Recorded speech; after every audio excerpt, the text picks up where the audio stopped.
Could you explain your revolutionary ideas on quantum healing and any evidence there may be that it works? Quantum healing is just a theory that I proposed many years ago, and now Dr. Amit Goswami, who's a professor of quantum physics at Oregon State University, is also talking about it. Is just the theory that a shift in consciousness creates a shift in biology. That's it. So, if you're stressed, your adrenaline and your cortisol levels and many other neuropeptides cause physiological chaos. On the other hand, if you have an internally induced state of euphoria, then you have the simultaneous release of things like serotonin and dopamine and opiates and oxytocin, which also happen to be immunomodulators. So a shift in consciousness causes a shift in biology. Okay. Especially in the immune system or overall homeostasis. Okay. Yes. Homeostasis allows for spontaneous healing mechanisms to work. Right. But where did the quantum theory come into that? It's just a metaphor, just like an electron or a photon is an indivisible unit of information and energy. A thought is an indivisible unit of consciousness. Oh, so it's a metaphor for a unit. It's nothing to do with quantum theory as in physics. No, I think quantum theory has a lot of things to say about observer effect, about non-locality, about correlation. So I think there are a school of physicists who believe that consciousness has to be equated, or at least brought into the equation in understanding quantum mechanics. Yes, but when you use it, you're using it as a metaphor, which I fully understand. I mean, the quantum as a metaphor. Right. Right. So it's a metaphor. It's actually confusion, isn't it, to bring in quantum theory other than as a metaphor? But it sounds as though you're both doing it as a metaphor and a little tinge of something like what physicists are talking about as well. Well, I think there's controversy. There are a school of physicists who believe that quantum leaps, for example, are examples of discontinuity, and creativity in consciousness is also an example of discontinuity, and that healing may be a biological phenomenon that relies on biological creativity, that at very fundamental levels it may be a discontinuous phenomenon. It's something unpredictable that happens in the proliferation of uncertainty. So it sounds like a sort of poetic use of the word discontinuity. It was taking two very different kinds of discontinuity and muddling them up. Maybe that's your interpretation, but I've spoken to some really good physicists who feel that quantum physics is unexplainable in the absence of consciousness, in the absence of you can't explain things like observer effect, and the discontinuity, in fact, may be consciousness itself. You've often said that there's more to the world than science can reveal. Would you like to elaborate on that? Yeah, I think science is based on a purely objective examination of the world, and I think reality is both subjective and objective. Reality is the observer, the process of observation, and that which we observe. And in science, we have a particular method of observing which excludes our subjectivity. And so I think science ends up being not an examination of nature itself, but an examination of the questions we ask of nature and nature's response to those questions. And if we exclude subjectivity, we're excluding a major activity of nature, because after all, our own subjectivity are also a pattern of behavior of what we call nature.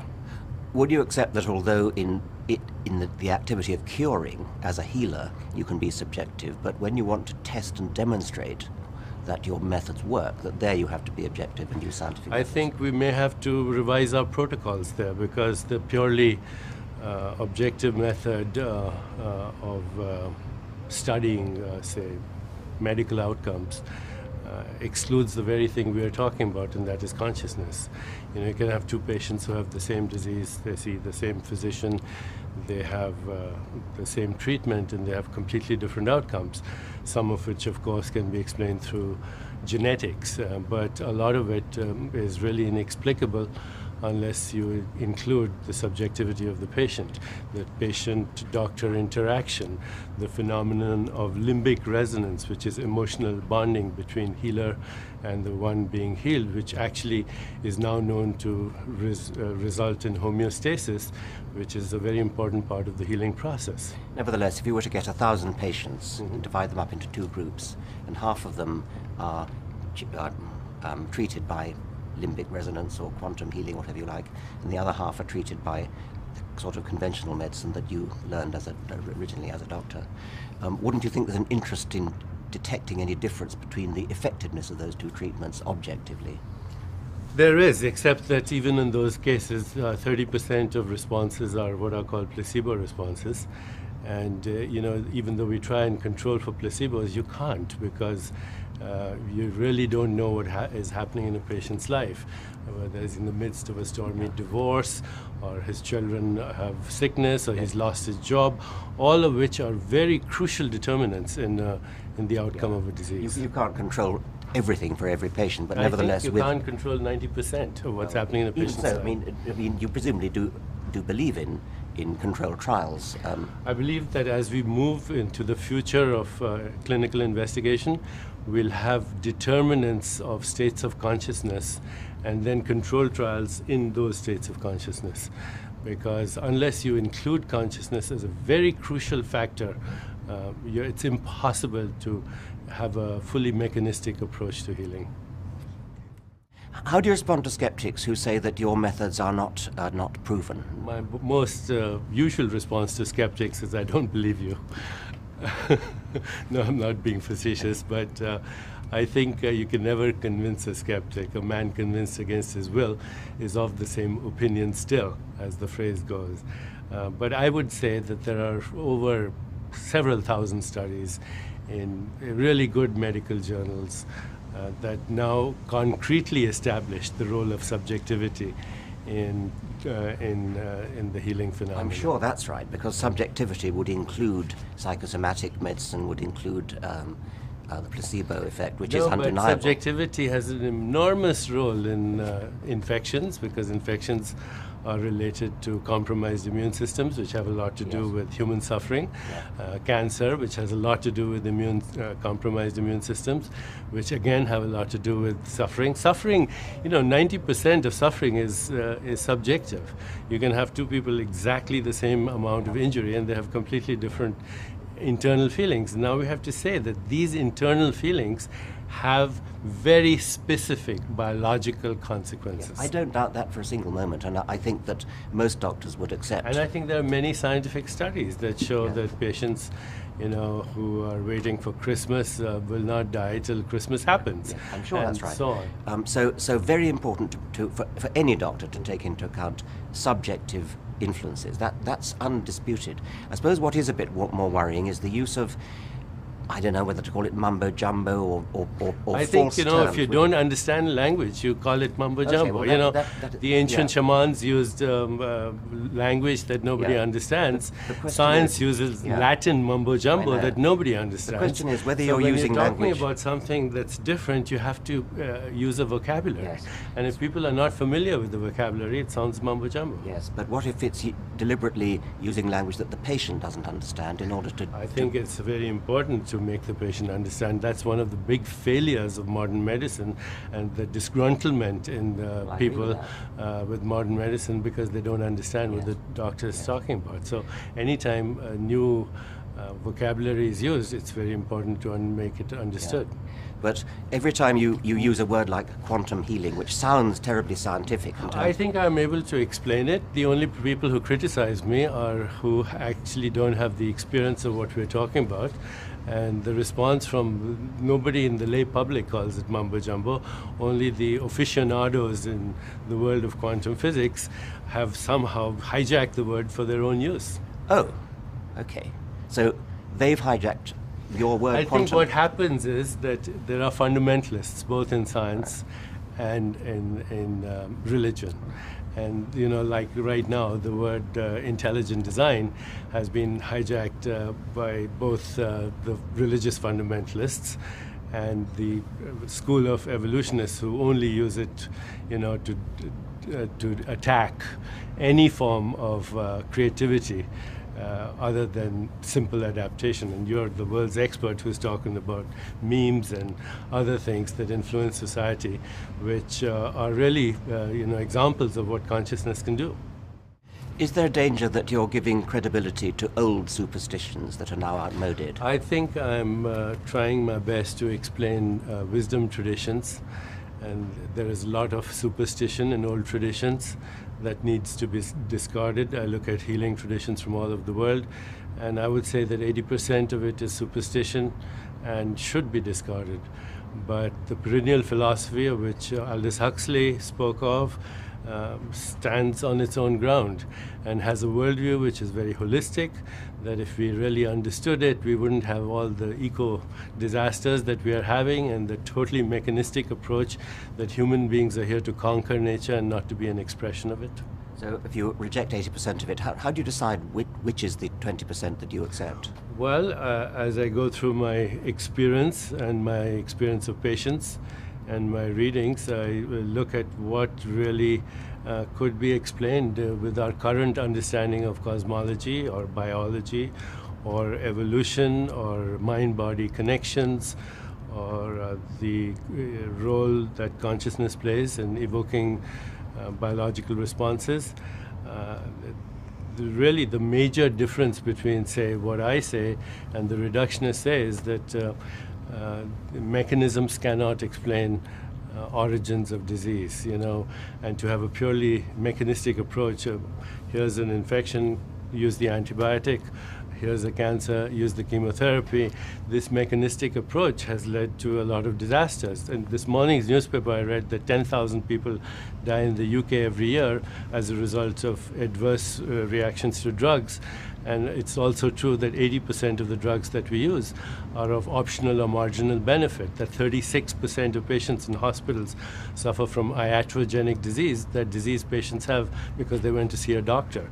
So I think we have to really understand that the mechanistic approach, whilst it's very good in certain situations, is not really the total answer, because mechanisms of disease are not origins of disease. Origins of disease has to do with how we think, how we behave, how we interact, what goes on in our daily lives, the innumerable factors that make for living: eating, breathing, digestion, metabolism, elimination, sensory experience, thoughts, feelings, emotions, desires, instincts, drives, memories, all of which are part of the human biological organism.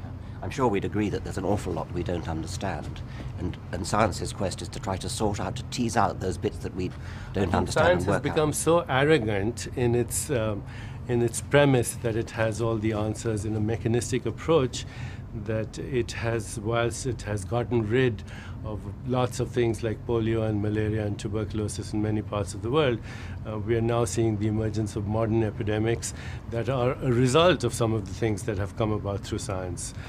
The fact that nosocomial infections are actually more dangerous than infections acquired naturally as a result of overuse of antibiotics. The fact that medical accidents are the equivalent of 3 jumbo jets crashing every other day. If any other industry had this record, other than medicine, we wouldn't tolerate it. Well, I think it's perhaps unfair to blame medicine for that, but let me say that I think science, some individual scientists may be arrogant. Scientists are not confident that they have all the answers. That is absolutely wrong. Scientists may be confident that they have the best ways of answering the questions. They don't even have all the questions. They have the best ways of answering the questions. See, science has focused on that which can be observed. Psychology has focused on the process of observation, you might say. But there's no science yet that looks at the observer. Who's this person? What do I, if I'm at least in medical science, I want to know what your disease is, but I also know all the context and the meanings and the purpose of your living, which are responsible for your biology. Okay, thank you. Thank you. I believe you said there's no such thing as a meaningless coincidence. Would you like to elaborate on that? Well, I've picked up on the writings of Carl Jung and also his friend Wolfgang Pauli, who said that what are called meaningful coincidences are examples of synchronicity. and somehow tried to relate that idea to quantum non-locality, which is correlation at fundamental levels of creation. For example, a human body has 100 trillion cells, and each cell does over 100,000 things, and every cell has to instantly track what every other cell is doing in order to keep alive. How does a human body think thoughts and play a piano and kill germs and remove toxins and make a baby all at once while tracking the movements of the cosmos as its biological rhythms? There's no mechanistic explanation for that, or even for morphogenesis and differentiation, how a single cell divides 50 times to become 100 trillion cells, which is more than all the stars in the Milky Way galaxy. So at fundamental levels of creation, I think there is no randomness, there is correlation. And a coincidence is an example of that correlation, of that acausal, non-local relatedness that occurs in this plant or in the movements of the cosmos or in your own biology, which is correlated with all these activities. What about spirituality and the supernatural? I think anything that we don't understand, we call it the supernatural. Once you understand it, you call it science. So lots of so-called miracles of yesterday are today's science. So I don't believe that there's anything that's supernatural. On the other hand, I believe that spirit, which is synonymous with consciousness, can be a domain of awareness where we experience our universality. And in that experience, there's love, there's compassion, there's understanding, there's context, there's meaning, there's purpose, there's the understanding of what it means to be intuitive, to be creative, to understand the role of intentionality. And these are aspects of spirituality that are very useful in understanding everything from behavior to cognition to moods, emotions, biology, environment, ecology. If you define the supernatural as everything that we don't understand, I've got to agree with you, there's an awful lot we don't understand. And science needs to work on that. And as you say, when we understand it, then it becomes science. The danger with supernatural is that because there are some things that people don't yet understand, they assume that they're onto something, that there is something that one day will be understood. Whereas it could be that a great deal of what people don't understand will never be embraced into that which we understand. It'll simply be rejected, like Thor and his hammer and all that. I think in our lifetime, or in several generations, if we survive the predicted eco-disasters, we probably will not understand, and therefore I don't like the word supernatural myself. I think we should always quest to understand, and that science is one of the great methodologies for understanding, and maybe one day science will explain why we fall in love, or why we are moved by poetry, what is imagination and intention and love and compassion, maybe. Well, I look forward to that time, and I think you do. But I think you didn't quite get my point. I expressed it very badly. I was trying to say that all over the world there are numerous things which are called supernatural and which you don't believe in and I don't believe in and don't believe they ever will become science. How do we decide when we look at a belief which we encounter today, whether it's supernatural in the sense of is all just nonsense, and supernatural in the sense of one day will become a part of science? Well, I think belief in any form, whether it's belief in a scientific ideology or dogma that we're attached to and we're not willing to see it crumble, or belief in a religious idea, is usually a cover-up for insecurity. And all believers are dangerous because they're fundamentalists, essentially, which have caused havoc in the world. On the other hand, faith is the willingness to step into the unknown. And in that sense, a great scientist is one who has faith. Has a certain kind of faith, but a willingness to step into the unknown and relinquish all the ideas that they're attached to, whether, because that's scientific progress. Yes, but not a blind faith which will never be shaken. No, absolutely. We agree about that. Yeah, absolutely. You've been accused of selling false hope. What's your answer to that? I think the false hope is an oxymoron. Either you have hope or you don't. And I also think, we tell our patients, believe the diagnosis, but don't necessarily believe the prognosis. Prognosis is based on statistics, and statistics never tell you about individual outcomes. For example, the average temperature in Oxford for the year doesn't tell me what the temperature is right now. Or the average income of a person from London doesn't tell me your income if you come from London. So to prognosticate is really to sometimes introduce the opposite of the placebo response, which is called the nocebo response, like the witch doctor who points a bone and the patient starts to vomit and get dehydrated in 24 hours. And we don't think of ourselves as witch doctors because we don't wear leopard skins, we wear white coats. We don't have feathers around our neck, we have stethoscopes. We don't dance around fires, we dance around CAT scanners, and we don't use Aborigine mantras, we use Latin mantras. But we have much the same effect as witch doctors on our patients. That's a bit unfair. But we do have that effect. Mrs. Smith, you've got cancer, you have 6 months to live. Well, she believes you, she's going to have 6 months to live. What do you do when Mrs. Smith comes to you with cancer? We work with oncologists, and we have oncologists on our staff, so we follow conventional treatments, protocols, if they're effective. But at the same time, we get deeply into the history and personal history of a patient, their relationships, their fears, their hopes, their work habits.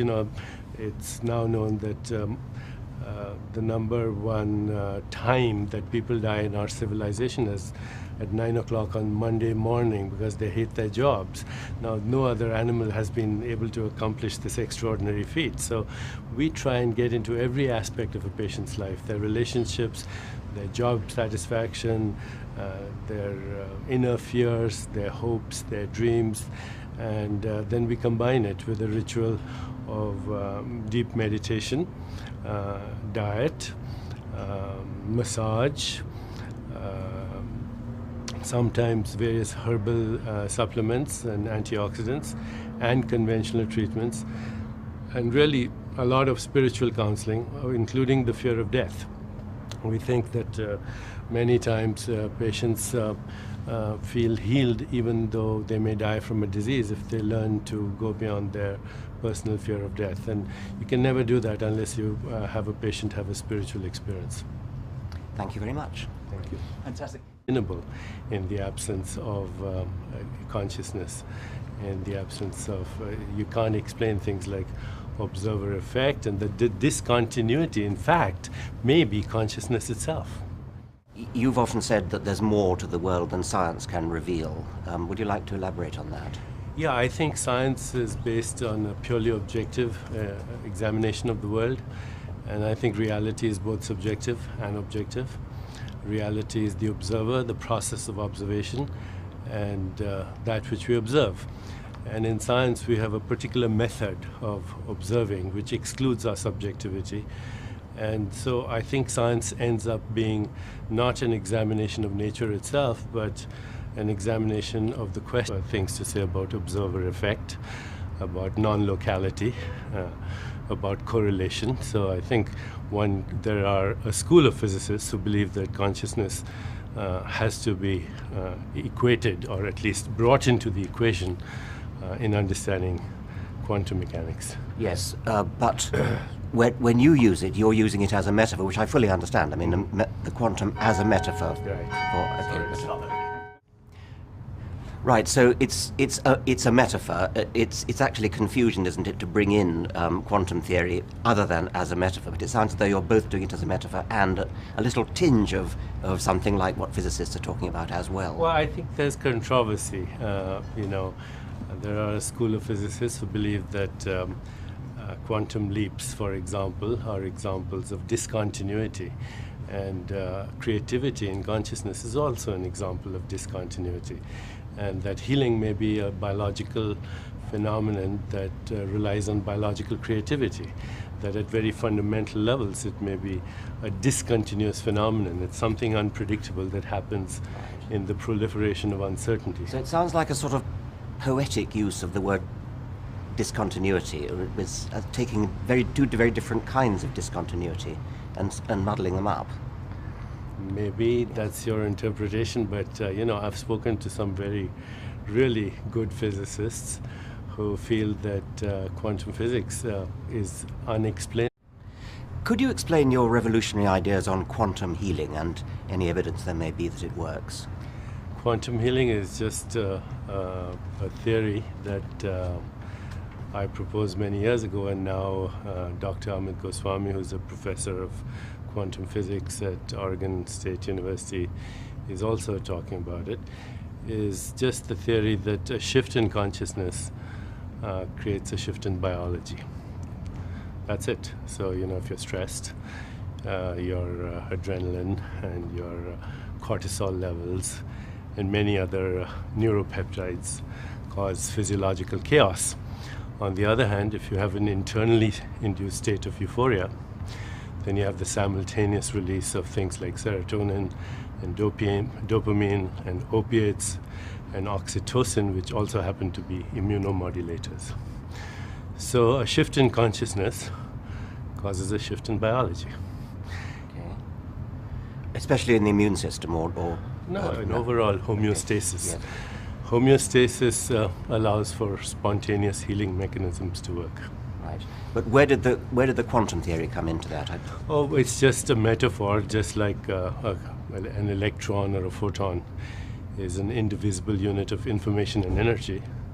A thought is an indivisible unit of consciousness. Oh, so it's a metaphor for a unit. It's nothing to do with quantum theory as in physics. No, I think quantum theory has a lot of